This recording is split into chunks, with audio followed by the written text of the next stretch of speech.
Hello, my name is Kim, and today we'll talk about MOSFET. Uh, the MOSFET is a field effect transistor structured by metal, oxide, and semiconductor. The MOSFET is a kind of upgraded version to the MOSFET.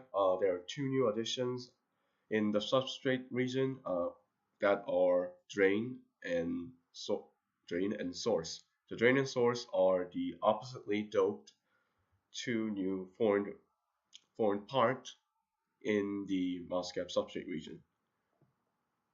Next, we'll talk about the function of the MOSFET. Uh, in the MOSFET region, the center part of the region, it behaves the same. If we apply bias to the gate, a strong inversion will occur, and the electrons will gather on the on the part where the oxide and semiconductor meets. In the MOSFET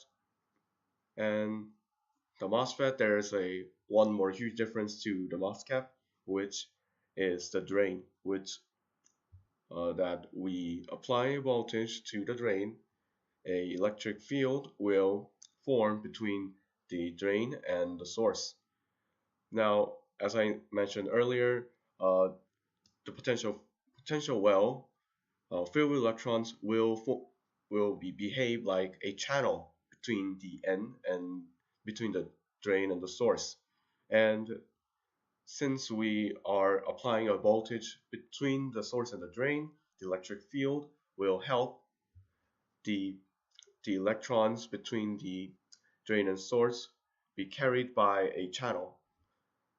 The amount of currents between the drain and source will linearly increase as we increase the gate. Same logic as if we make the roads more wider, the more cars will flow.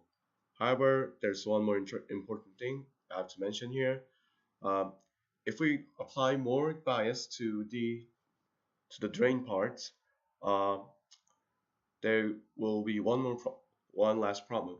The electric fields between the gate and the drain region will both interfere, forming a depletion region rather than the channels between them. So the channels formed by the gate will be eventually cut off, or say pinched off. So the current will not be linearly increased, and this is also known as the saturation region. Thank you for listening. This is Myung Kim from class number 2.